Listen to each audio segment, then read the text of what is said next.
Il figurait parmi les étoiles montantes du petit et du grand écran. Mais que devient Brandon Cole, l'acteur qui incarnait le rôle de J. T dans la série Notre belle famille, autrefois diffusée sur M6? Nous sommes en 1991 quand le feuilleton Notre belle famille est diffusé pour la première fois à la télévision. Cette série humoristique américaine relate le quotidien de Frank Lambert, un entrepreneur divorcé, et Carol Foster, avec qui il a décidé de se marier sur un coup de tête sans en informer leurs proches. Contraints d'habiter ensemble, leurs enfants respectifs ont beaucoup de mal à s'entendre. Une famille recomposée qui rencontre bien des difficultés, au grand plaisir du public. Parmi les acteurs principaux figure Patrick Duffy, qui incarne le rôle du père de famille. J.T, son fils de fiction, est joué par Brandon Cole, une véritable star du petit écran.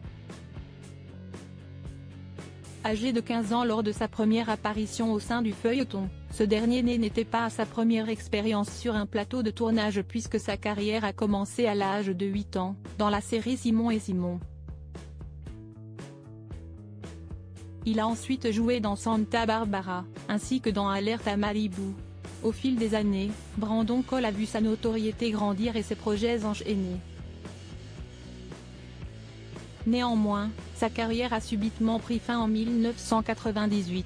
Notre belle famille, Brandon Cole victime d'une tentative de meurtre. Nous sommes en 1996 lorsque Brandon Cole fait face au plus grand traumatisme de sa vie. Alors âgé de 20 ans et à l'apogée de sa carrière, l'acteur est poursuivi en voiture par une femme et un homme. Tentant de les semer, il est pris au piège dans un cul-de-sac. Ne pouvant éviter de leur faire face, Brandon Cole est menacé par une arme à feu que les deux individus décident d'actionner. La star est ensuite blessée au bras. Le motif de cette agression est, jusqu'à ce jour, inconnu malgré l'enquête réalisée par les autorités.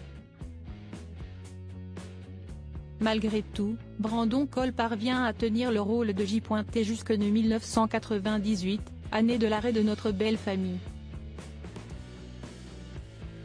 Néanmoins, la tentative de meurtre dont il a été victime a complètement mis fin à sa carrière puisque depuis, l'acteur n'a tourné dans aucune autre fiction. D'après les informations de toute la télé, celui qui a donné la réplique à Suzanne Somers aurait repris la direction de la station-service de ses parents, située à La Jolla, à proximité de San Diego.